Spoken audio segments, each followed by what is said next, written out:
Hi, everyone. Welcome to the first part of your lecture. This portion of the lecture is all about the theory. So we're going to talk about Piaget and then information processing. Let's go ahead and jump on in.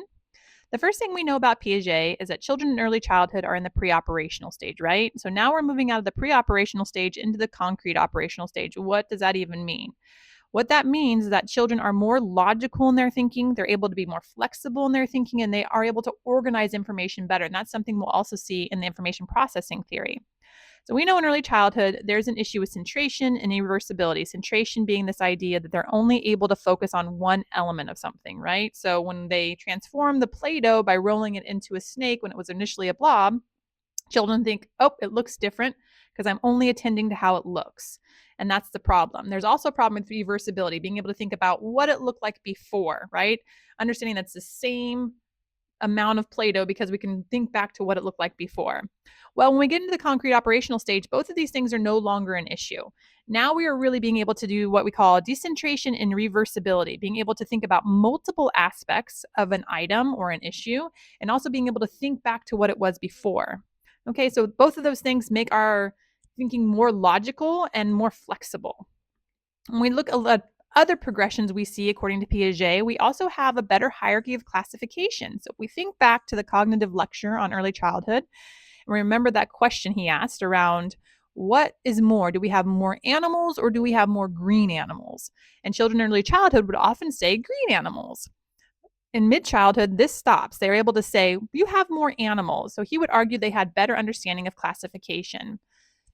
We also have this idea of being able to order items by quantitative concept. So seriation, the ability to look at things that are measurable, right? Being quantitative.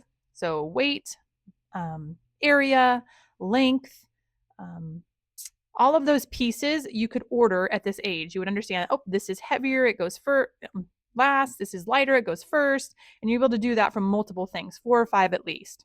They also have what's called transitive inference. So if we had 3 items that we were measuring, let's say we have 3 glasses of milk and they all have different quantities, but I don't show the children all of the glasses at once. I just show them 2 glasses. So I show them what we'll call glass A and glass B. And A has more. I could say which one has more, and they would say A has more. And then if I were to take the glass A away and bring out glass C and C has less than B, and I said, which glass has more milk, B or C? They could say B has more milk. And then I could take away all the glasses and I could say, okay, which one has more, A or C?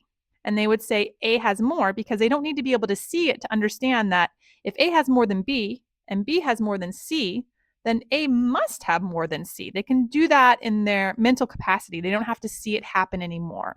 We also see big advances in their spatial reasoning, especially around the age of 10. So being able to provide directions for things and lay out a map. If we asked them to draw a map of their classroom, they'd be very specific about how to navigate through it. They would make one path initially, and then they'd be able to make multiple paths as they got older.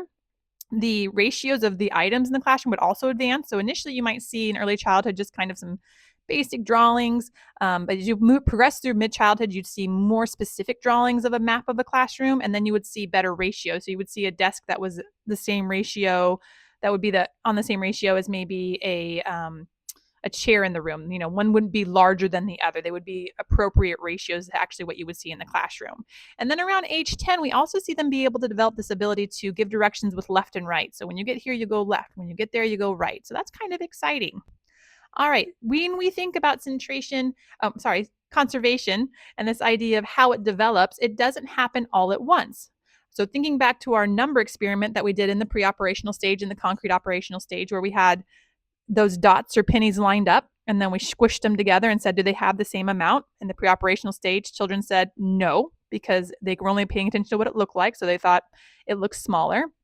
Concrete operational stage, now they say yes. That's the first piece of conservation that comes in, is number.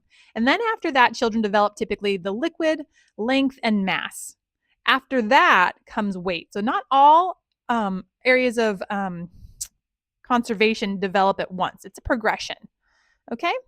Okay, we're going to take a short break right here. We'll come back and we'll talk about information processing.